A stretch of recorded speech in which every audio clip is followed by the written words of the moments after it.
So today's webinar, I'm going to talk for about probably 30 minutes, just to give you an idea of applying to study at medical school. So it's designed to give you a bit of an introduction to the application process, medical schools in the UK, and then also how we prepare students here at the Abbey DLD group of colleges to apply and to study successfully at medical school.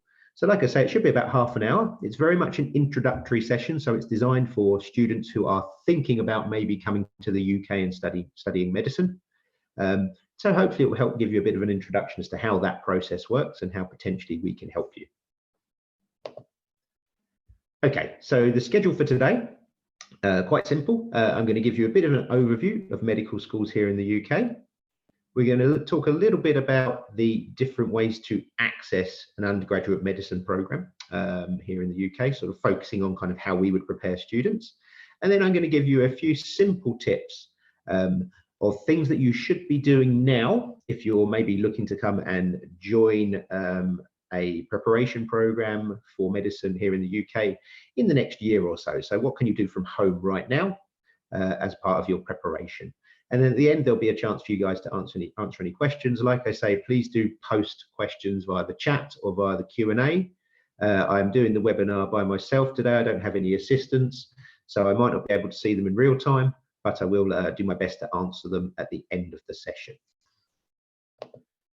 Okay, so before we get started, I thought I'd just give you a quick introduction. Obviously, I'm here representing the Abbey DLD group of colleges, which is 3 colleges based in Cambridge, London and Manchester. You can see a bit of information about each of the colleges there. One thing I will say is each of our colleges does have a very strong history and track record of preparing students to study at medical school and preparing students from outside of the UK to apply to medical school. In fact, our Cambridge and Manchester colleges, they were initially created specifically with that goal in mind, to help students apply and achieve the grades to progress onto medical school. So each of our colleges has a very strong track record in the medical field. And every year we help a number of students progress onto medical schools around the UK, but also internationally as well. Okay, before we get started, I just thought I'd give you a quick introduction to the UK education system. Some of you, I'm sure, will be very familiar with this, but it just helps to kind of understand some of the terminology that you might come across when you're applying to a college like ours, or even to an undergraduate program. So broadly speaking, hopefully you can see my cursor. Education is broken up into these 4 stages. You can see, maybe you've heard them talked of as key stages as well down the end there. The area we're specifically going to be talking is the end of the secondary education period, or key stage 3 into key stage 4. So for us, students will generally come in and study GCSEs between 14 and 16 years, and then they'll progress on to study in what we would call tertiary education. You may also have heard it called further education, A-levels, or a foundation program, which will give them an access to a university course here in the UK or overseas. Okay, and you can see some of the different courses you might hear about below. I'm not going to go into too much detail here, but it gives you an idea. So primarily we are preparing students from the age of 14 right through to about 18 or 19 years to complete their final examinations that will qualify them to move on to a UK university. Okay, so medical schools in the UK. You can see on the right-hand side there, I've posted some logos of some of the universities here in the UK that have medical schools. There are about 150 universities here in the UK, and around about 35, 36 actually offer medicine at an undergraduate level. Okay, so I'm sure you're very familiar with places like the University of Oxford, the University of Cambridge, maybe some other ones in there that you're not so familiar with. But all of these universities offer an undergraduate medical program. Not all the universities of the 36 universities I've mentioned there offer it as undergraduate, but the vast majority do. Some just only would offer it as a postgraduate subject.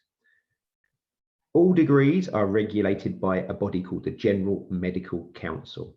So they ensure that there is consistency of teaching and provision. So they are the medical council that regulates and accredits all the undergraduate degrees. And an important point to make quite early, you can see there on the left-hand side, that is from the Medical Council website, every UK medical degree is equal. So obviously there is a ranking system of universities in the UK, obviously important to look at generally to understand the quality, but when it comes to medicine, that is less important because, as we say, they are all accredited from this centralized body to provide a consistent program. And every medical school, regardless of whether you've studied at the University of Cambridge or somewhere like the University of Buckingham, carries the same weight and the same prestige as well. So the goal here really is to get a place in medical school. Okay.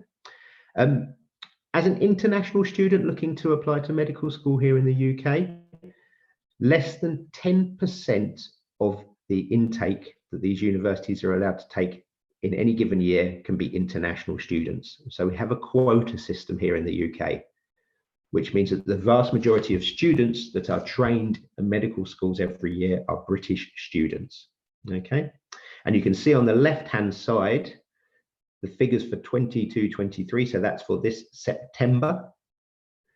Of the 7,000 students, 7,500 students that are going to be enrolled into medical schools that they're allowed to take, only 456 of those students are allowed to be students who are international. So that is non-UK passport holders. So the quota system means that it's a very competitive application process for medical school if you're an international student. And you can see below, generally across the board, the application success rate is between 10 and 20%, depending on the university that you apply to. So to give you an idea, that's a comparable success rate that I would expect for a student looking to apply to somewhere like the University of Cambridge or Oxford. So very, very difficult to study at medical school or to get a place on medical school if you're an international student. So what will medical schools ask as a requirement to apply? This is a broad overview of what they're looking for, but typically if you are taking A levels, they are looking for 3 grades at A level, and they will want to see a combination of chemistry, biology, and mathematics. They might ask for chemistry and biology. They might ask for chemistry or biology.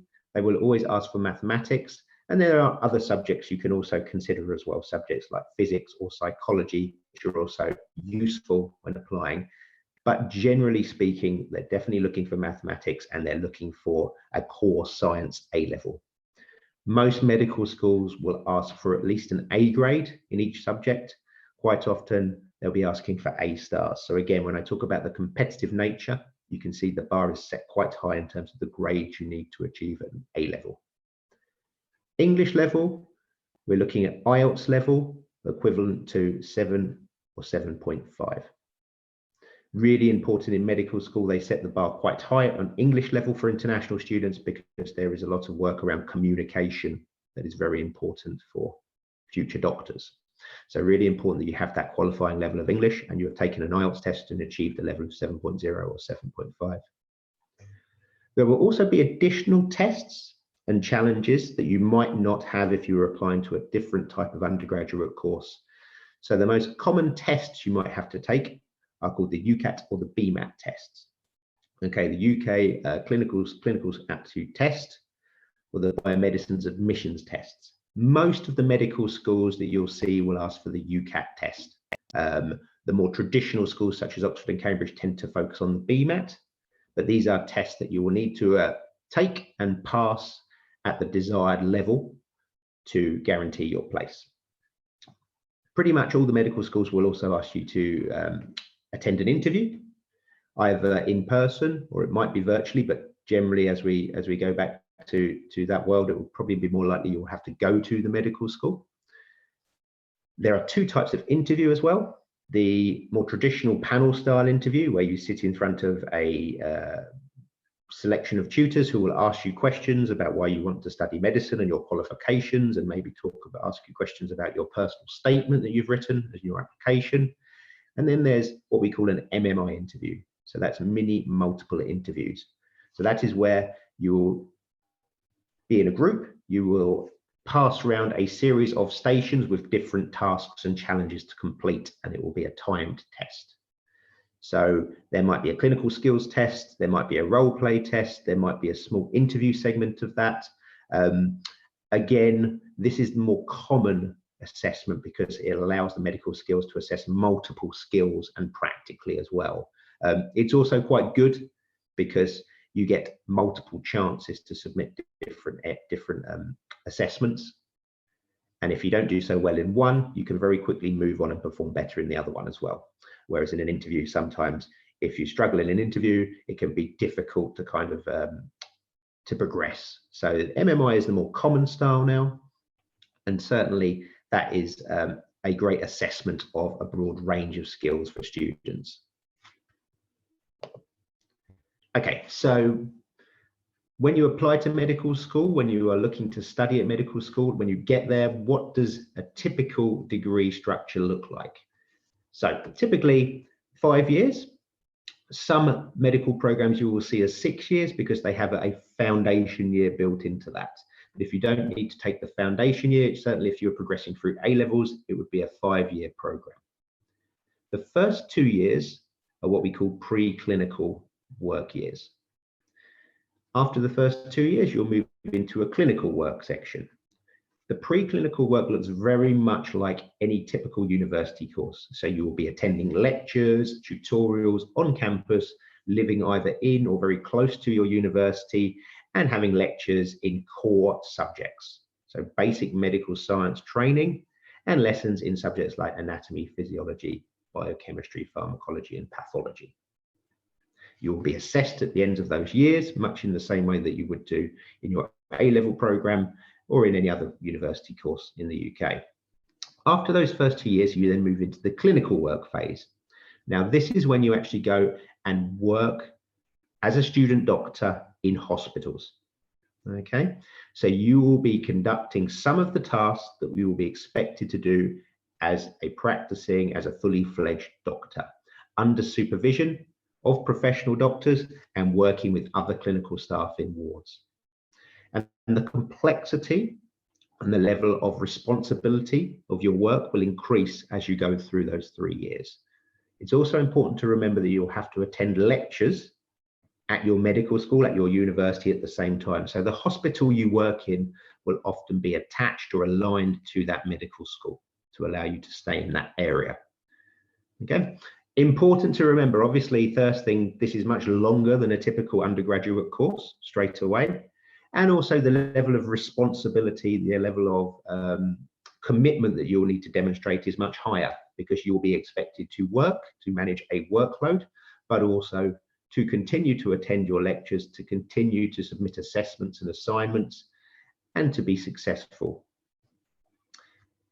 Traditionally, these two parts of the degree would have been separate, but much more nowadays, these two parts are integrated. So what that means is rather than doing 2 years of preclinical work, then moving into hospitals, most universities now will try and get you into hospitals much earlier in your first and second year.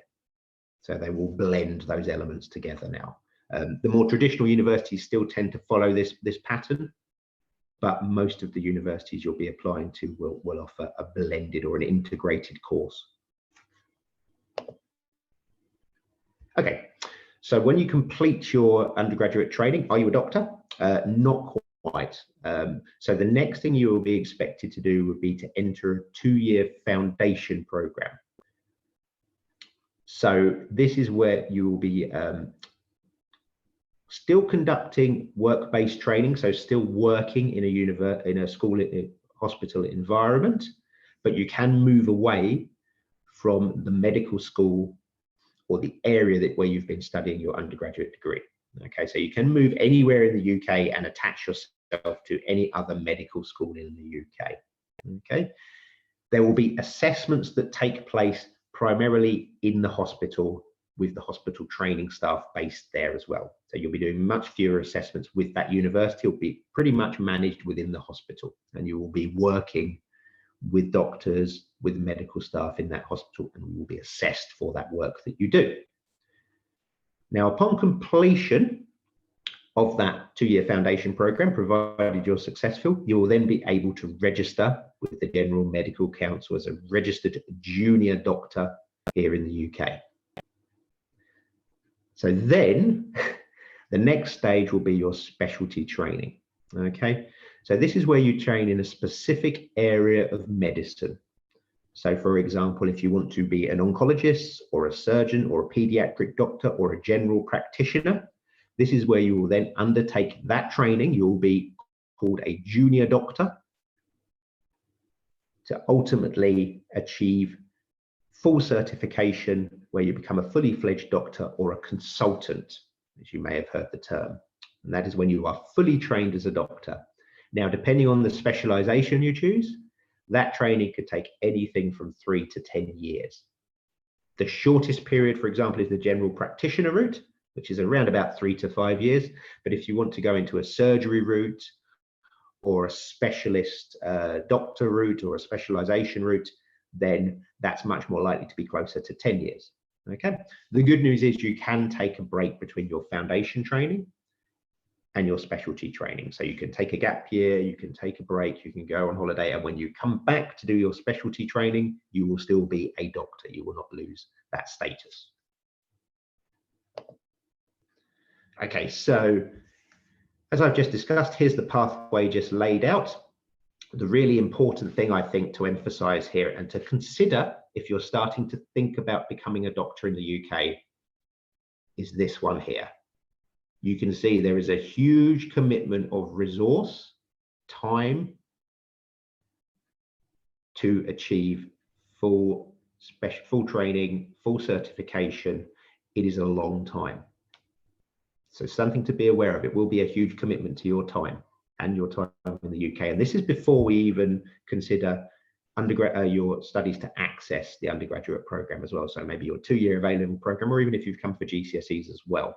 So the time you will be in the UK training and studying is a huge commitment. The good news, you will be paid when you go into the foundation program, right up through your specialty training, and obviously consultancy when you are a fully qualified doctor. And you can see below, I've just indicated a broad average in terms of the salary you can be expect to be paid throughout your foundation program, around about £30,000, British pounds per year, and your specialty training, and right up to consultancy. Okay, so we've talked a little bit about medical schools, the structure of the undergraduate program, the career options and the structure post-study, how you'll become a fully certified doctor, how long that will take. Let's talk a little bit about the access routes. So these are the courses that we provide to help you get that place at the undergraduate level. So A-level is the most common route. I won't talk too much about the specifics of A-level, but as you can see, most students will study 3 or 4 subjects. And again, it's heavily weighted towards science and mathematics. These are the core subjects that you'll be expected to master and achieve high grades to get into the undergraduate program. You can see here at the Abbey DLD group of colleges, we offer a 2-year program, which starts every September. So our next intake obviously is in a couple of months' time, but we also offer a January 18-month start for students whose terms maybe don't sync up with the British school year. You can join us in January. We fast track those first two terms, so you do a little bit of extra work in those first 2 terms, and then you join with the students who started in September for your 2nd year. Okay. Now this A-level route is the most widely accepted, the most common route. Okay, so if you want to be able to be considered for every single one of those universities that offers undergraduate medical studies, A-level is the program you need to take. Here at our Cambridge and Manchester colleges, we also offer a 1-year foundation program. Okay, so it's a year 13 course, and rather than studying specific subjects, you study a medicine pathway, which has a modular structure. So the core components within that, again, pretty similar, are biology, chemistry, and mathematics. And the content is taught at the same level as the A-level program. So it's equivalent to the 2nd year of the A-level program. Okay. Important thing to note about the foundation program versus the A-level program is you can take assessments with the foundation program throughout that year. So we have 3 assessment points throughout the year. Whereas with the A-level program, you'll do your 2 years of study, and then you'll take all your final assessments at the end of those 2 years as well. So you can spread the assessment load with the foundation program a little bit more than with the A-level program. The important thing to also stress is A-level gives you the broadest possible range of undergraduate and universities to consider. The foundation program is not accepted by every university. So there is a smaller group of universities that will accept a foundation program. Okay, so that's really important to think about. So if you have a particular university in mind, remember it's important to not get too wedded to a particular university when you're considering medicine.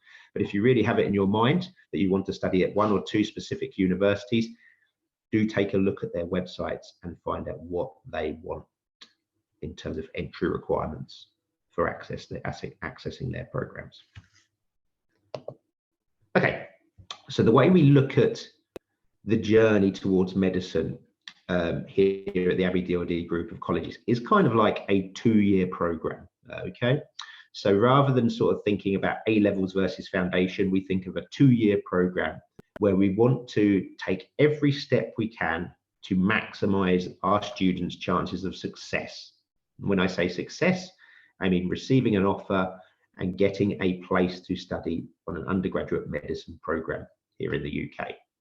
Okay, so students, when they join us, typically for an A-level program, we will start our preparation very, very early alongside the academic studies you'll be doing to get those grades you need. So a good way to think about it now, actually, if you were to join us in September, this could be the start point for your preparation to medicine, this webinar right now. And pre-course, if you decide to join us, we will be sending you information and giving you jobs and tasks to complete that will help you prepare for your studies when you join us. Because it's very important to start your preparation as early as possible. But when students join us within the colleges, we begin that preparation pretty much straight away. So we have what we call a medicine preparation program. Each college does it slightly differently, but they all include some of the elements you can see there in those first bullet points. So we have a specialist preparation curriculum. We help you to find work experience, both at hospitals and in other healthcare provision organisations and settings. We provide you application support. So that's things like selecting universities that you want to apply for, writing your personal statement, preparing your application, all the kind of administrative jobs that you need to do that. We also start preparing you to sit those admissions tests, such as the UCAT and BMAT. We also start doing preparation interviews, mock interviews to help you with that element of it. We will do mock MMIs, we will do mock panel interviews, and you'll have a number of these throughout the 2-year program. We offer additional English language support. Remember, the bar is set quite high for medicine, so we really want to be achieving IELTS 7.5, so you'll have additional English lessons.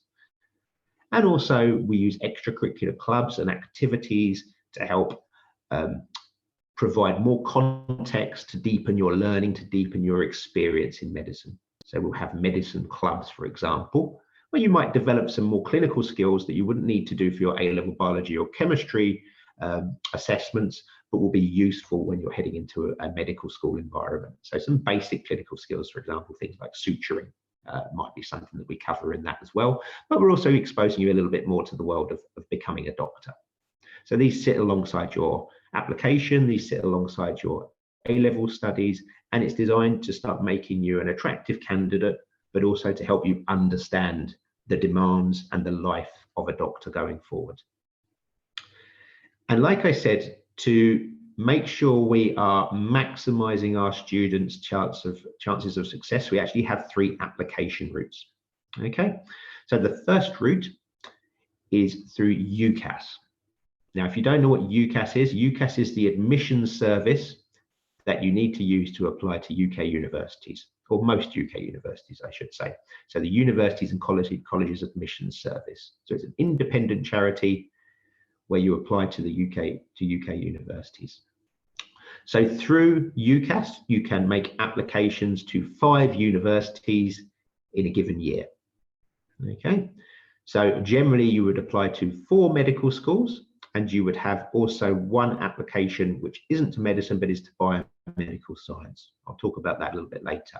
So if you want to apply to Cambridge, if you want to apply to Oxford, if you want to apply to University College London, King's College London for medicine, you would apply through UCAS. So that is the first route. While we are doing that as well, we are also applying outside of UCAS.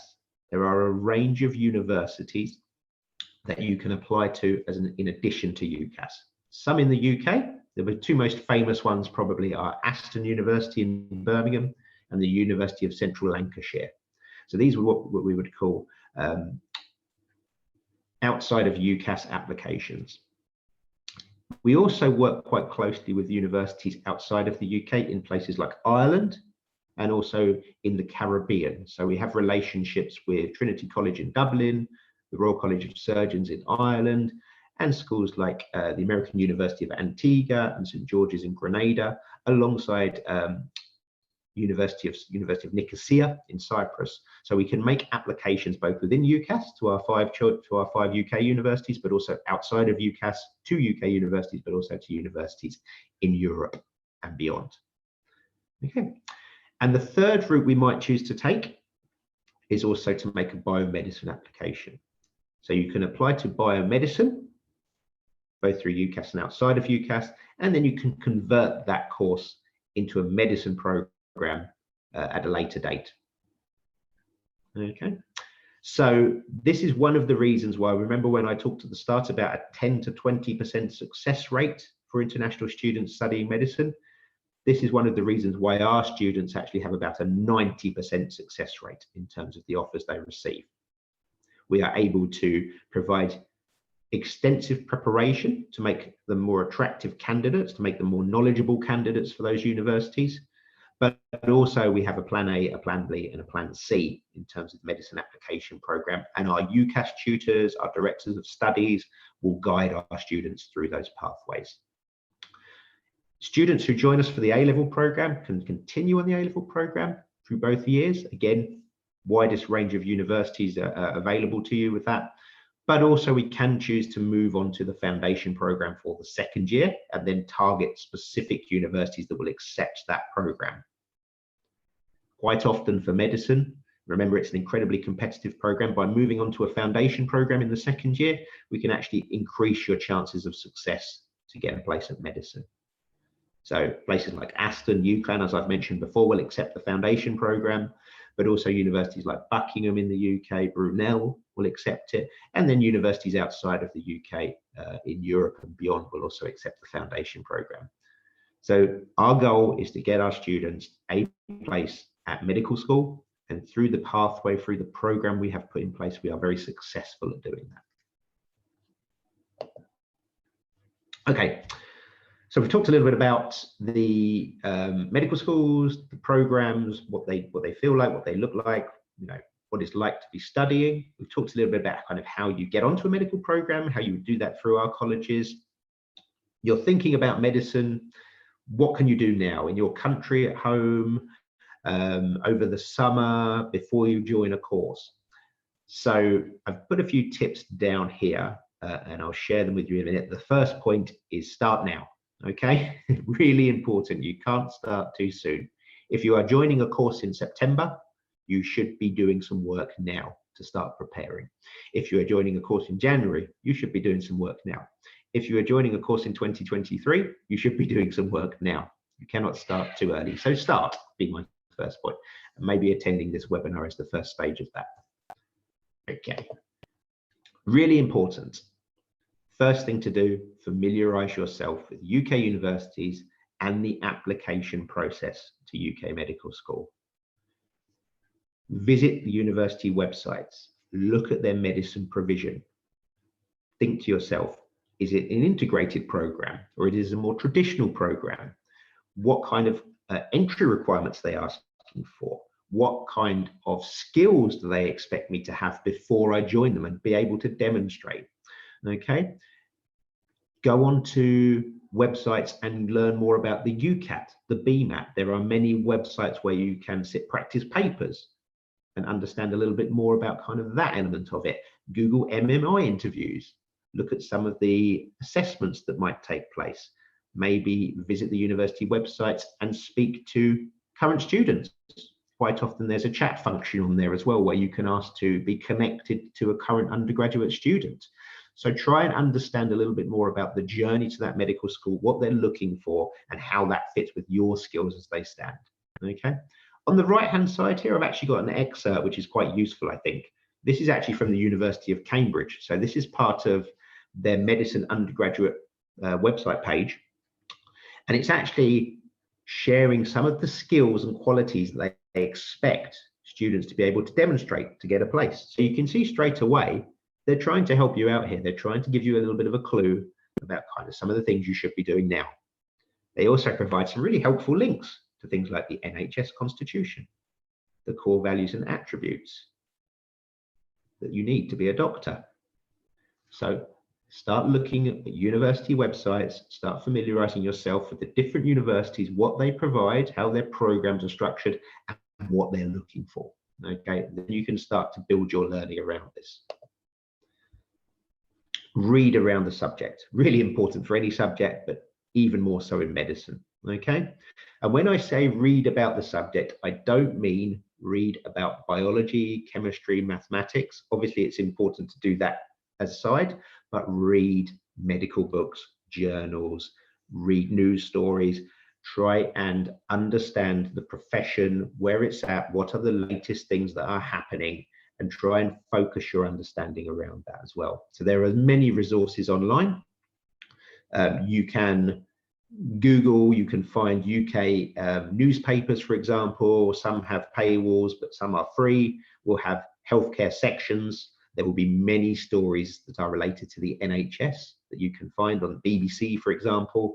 Start trying to understand what's happening both in the UK and worldwide, and read books and journals. You know, there are many journals and memoirs of doctors, junior doctors, fully fledged consultants that you can read and learn more about what life is like and what the challenges are of being a doctor on a day-to-day basis. So you can see there, books by junior doctors, health sections of the UK media are really great resources. 3 resources for you to start reading and learning about. Books of general medical interest. If you are joining our colleges, we will also provide you with a pre-course reading list. So we will say, here are some useful books that you can read that will help you to prepare to come and study with us, but also to help you understand a little bit more about medicine and studying medicine here in the UK. We don't expect you to have read everything, and it's really important not to get too caught up in trying to read every single word of every single book we send you, but dip in and dip out. Read a little bit and then learn more around that. Medical videos, so YouTube, Bilibili, there are many video sharing sites where you can see days in the life of, you can watch medical videos that are prepared by the universities, student testimonials. There are fiction and non-fiction documentaries. The BBC, if you can access the BBC in your country, is a great source for medical documentaries, but also fictional accounts of medicine, where you can kind of learn a little bit more about medicine and the life of doctors. So go on YouTube, look at the university websites, find video content and consume that. Really important that you learn about the National Health Service. You can actually see over in the Cambridge requirements and specification, they are specifically asking you to read the NHS Constitution. So the National Health Service, which is a free at the point of access service here in the UK. So first and foremost, do you understand what that means? How does it differ from the health service in your country? So learn about the National Health Service. This is the system and the structure that you are going to be working in. Read the Constitution, read articles, be analytical, be critical. What are the benefits of the NHS and what are the flaws of the NHS? And how does it compare to medical provision in your country, where you might want to work in the future? So the NHS website, UK media, you will find a lot of information there that you can kind of start consuming and start reflecting on. Another really important point, volunteer. Okay, obviously the ideal setting to find yourself in or to volunteer in would be a hospital. That's not always possible, and it has been difficult over the last couple of years. But even if you can't do that, try and find a charity or a medical organization or a healthcare organization where you can help out. That might be a hospice, for example, or you might be able to secure some volunteering, serving meals or cleaning a ward. Really important that you put yourself in that environment and you show from an early stage that you are learning about the medical world. You are putting yourself in that working environment, understanding what it means to be in it as well. So if you can volunteer now, do. Also, if you can access doctors, if you can speak to doctors, speak to medical professionals, speak to nurses, then that is a great thing to do at this stage. And really important, plan, think, and reflect. I hope this webinar has given you a little sense of kind of what you need to do, but do think, okay, what do I need to do over the next year, over the next few months, before I join my college, before I start my studies to prepare for medical school? What can I do now to start preparing? What can I read? What volunteering can I do? Keep a diary. So if you've visited a hospital or if you've read an article on the NHS, make a note of it, write down some notes in terms of what you thought of it, what do you learn from it, and what are the next steps. So I read an article on the National Health Service, the COVID pandemic, and then I want to learn this from it. So always be planning, always be thinking, always be reflecting. Remember, these are key skills that you will need as a doctor. Okay, so hopefully that was some useful tips. The other thing I would say as well, think outside the box when you're thinking about preparing as well. We encourage our students here in the colleges to do things like drama, because it's great for presenting, it's great for your body language, understanding how you deliver a message. You have to deliver complex and quite difficult diagnoses sometimes in medicine. So it's really important to understand how to do that in a confident and an authoritative manner, also while being compassionate. So think outside the box about how you can prepare as well. I thought I'd just finish off by showing you some of the recent medical outcomes from the last couple of years from our students. So you can see students, we are an international group of colleges, so we have between our colleges probably about 60 different nationalities studying with us. So you can see students from all around the world going to a wide range of universities, both in the UK and overseas. So you can see actually down the bottom there, the University of St Andrews, which is the top ranked university in the country last year and in the UK last year, but also universities like University College London, UCLan, University of Central Lancashire, Aston University, the University of Buckingham, as well as universities outside of the UK. So again, remember, it's important to gain a place at medical school, regardless of whether you went to the top ranked university in the country or one which is middle ranked. Your degree will be worth exactly the same. You will not be paid any more or any less. It is still of the same value because it does have that consistency in terms of the way it's been set up by the General Medical Council. Okay. Thank you very much. I'm going to stop sharing my screen just so I can see if we've got any questions. I do apologise if it takes me a minute. Okay. So hopefully everyone can see me. I'm just going to check out the chat.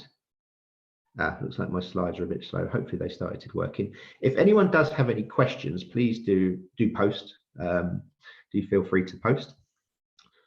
And I would be very happy to answer them. What I would say is this was very much designed as an introductory session. So if you're a little bit down that journey of preparing, or if you're joining us maybe in September and you want more information, we do have more detailed webinars around medicine, which are available on our websites, on our group websites as well, or speak to one of our admissions representatives in your country, and they will be able to provide you more detailed information. Also look on the website of the college which you're interested in, and they will be able to provide more detailed information for you as well. But hopefully, for those of you who are considering medicine at the early stages, that was a useful kind of introduction to the world of medicine here in the UK. Okay, so I can't see any particular questions. Another one. Sorry, I'm just trying to catch up. Okay, so we've got a question here. Asking if a student studies A level in the first year, they can change to study foundation in the second year. That is correct, yes. Obviously, we have the A level pathway and the foundation pathway, and it's not uncommon for a student to join the foundation program in their second year.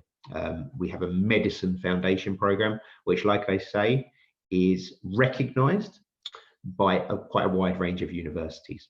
So we have a list on the website which you can see, but universities like Aston University, Buckingham University, Brunel University, Queen Mary, University of London in Cyprus, and you will be able to still progress. Again, the name of the game here is to get into medical school. So for some of our students, transitioning onto that foundation program is actually the better option because it gives them a better chance of success.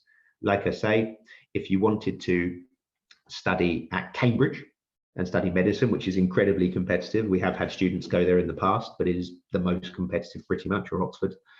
You would need to do the A-level program. But again, our goal is to get all of our students onto medical school, which we've been very successful with. Okay, so I'll just answer that one. Okay, so I'll just give everyone a minute or so, just if they have any further questions. We will submit a recording of this session, so we'll send you a link so you can watch it back. And like I say, if you do have any questions, I am obviously not a doctor, I'm not an expert in the field. This is my experience of working with our tutors and our staff who prepare students for medicine over the years, but also preparing materials myself. But if you do want to speak to a specialist within the colleges, we're very happy to organise that if you have any really specific questions about medicine. Okay, oh, just see that one. Okay, so we've done that one. Okay, well, I can't see any questions. Apologies if someone's posted a question, I can't see it. I am working from home, so maybe my Wi-Fi is a bit slow, but hopefully you haven't. But if you do, we will be contacting you after the session. Obviously, if you think of anything and need anything, we would be very happy to answer those questions after the session. So I think what I'll do, I'll say thank you very much. Hopefully it was useful, and hopefully we will see you very soon in one of our colleges. Thanks very much. Bye-bye.